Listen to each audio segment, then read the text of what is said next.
পেহেলগাঁও হত্যাকাণ্ড নিয়ে এনআইএর চার্জশিট ভারতের দীর্ঘদিনের অভিযোগকেই আরও একবার সামনে এনে দিল।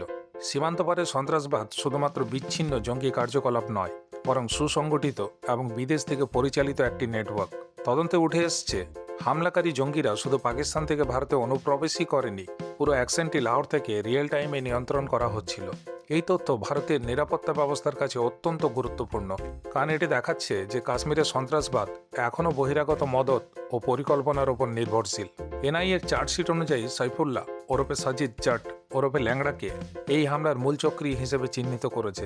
তিনি পাকিস্তান ভিত্তিক জঙ্গি গোষ্ঠী এবং তার ছায়া সংগঠনের সঙ্গে যুক্ত বলে তদন্তে দাবি করা হয়েছে।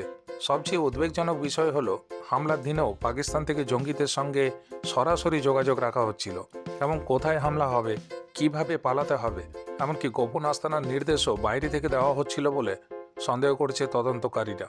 ভারতের দৃষ্টিকোণ থেকে এই ঘটনা শুধুমাত্র একটি জঙ্গি হামলা নয়, বরং এটি সীমান্ত পারের প্রক্সি ওয়ারের আরেকটি উদাহরণ। গত কয়েক বছরে ভারত বারবার আন্তর্জাতিক মঞ্চে দাবি করেছে যে পাকিস্তানে মাটিতে বসে বিভিন্ন জঙ্গি সংগঠন ভারত বিরোধী কার্যকলাপ চালায়।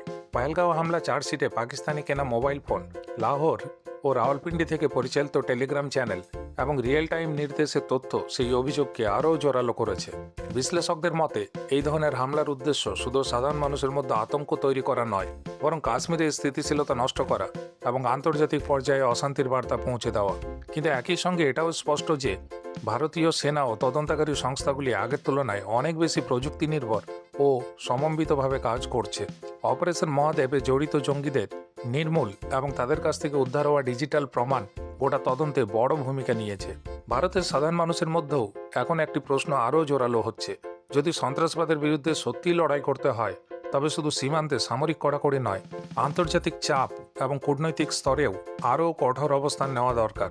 কারণ এই ধরনের হামলা শুধু কাশ্মীর নয়, সমগ্র দক্ষিণ এশিয়ার স্থিতিশীলতা ও শান্তির জন্য বড় হুমকি।